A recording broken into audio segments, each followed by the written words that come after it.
So while your Micro BR is designed to be a self-contained portable recording studio, it does have a USB port that opens up all sorts of possibilities to the outside world.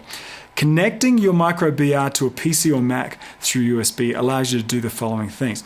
You can back up your data, giving you unlimited storage capacity.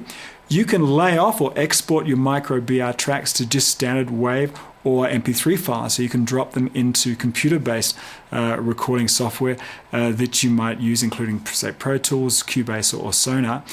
Conversely, you can pull in WAV or MP3 files taken from your computer recording software and then drop them into your BR tracks.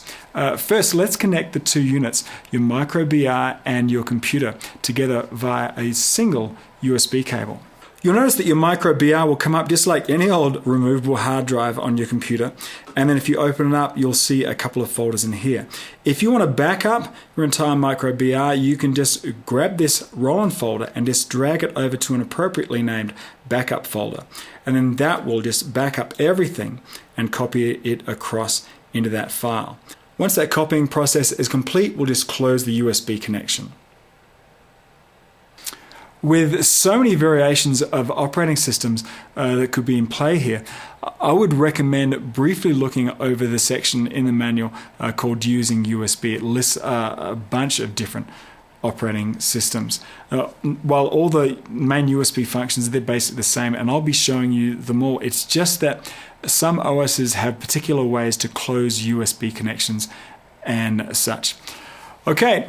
So that's how we can back up our Micro BR, and the data you copied over named Roland was a complete snapshot of your entire Micro BR at that point in time. I would always date those backups so you could restore your BR back to any backup milestone. Now, performing a restore function is simply dragging that same folder back into your computer from your computer back into your Micro BR. Okay, so backup and recovery are a breeze. You can just, of course, make as many backups as you want, even copy them onto, say, a CDR for storage if you wish. Just keep them organized with proper date names so you don't just have a bunch of copied Roland folders just all over your hard drive. So the next process will be moving tracks back and forth between BR land and computer land.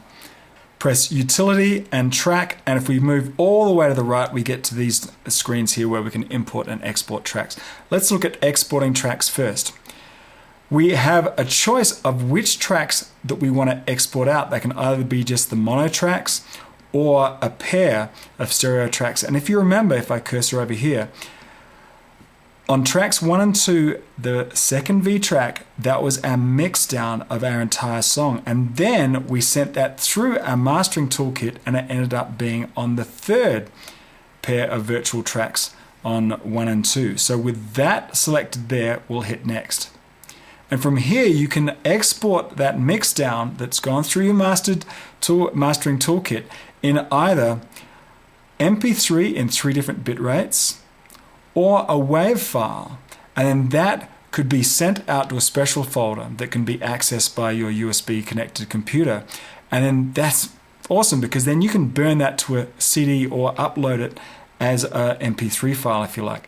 Let me take it out as a WAV file and execute it. Of course, you can name it if you like and execute it. Okay.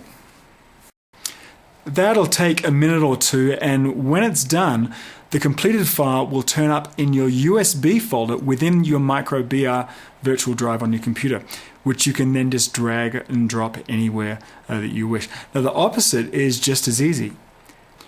I have a few WAV files on my desktop here that I'd like to bring into my Micro BR. Just place these files into the folder called MP3 here. This folder is used for any import or exporting of files, even though the files might be WAV files and not necessarily MP3 files. You can see if I open this up here, here are some of the files that we just exported a moment ago. Let's just grab these guys. I'll just select them and drag them in. Go to Utility and Track.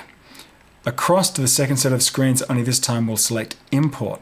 And voila, here are all the tracks that we brought in. Here's some drum loops and whatever. By the way, these file types need to be a specific type of.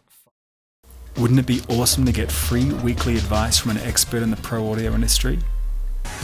An expert who's worked with the biggest names in the business, including Michael Jackson, Whitney Houston, Phil Collins, Chicago, Diana Ross, Mary J. Blige, and Aretha Franklin. For a limited time, ProAudioDVDs.com has put together an entire year-long course on all the stuff you want to know.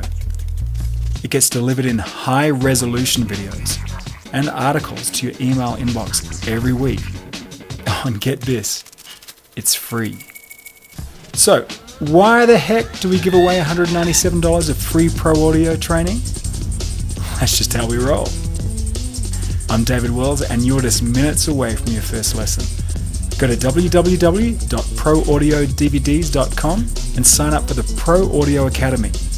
That's www.ProAudioDVDs.com and sign up in the little yellow box.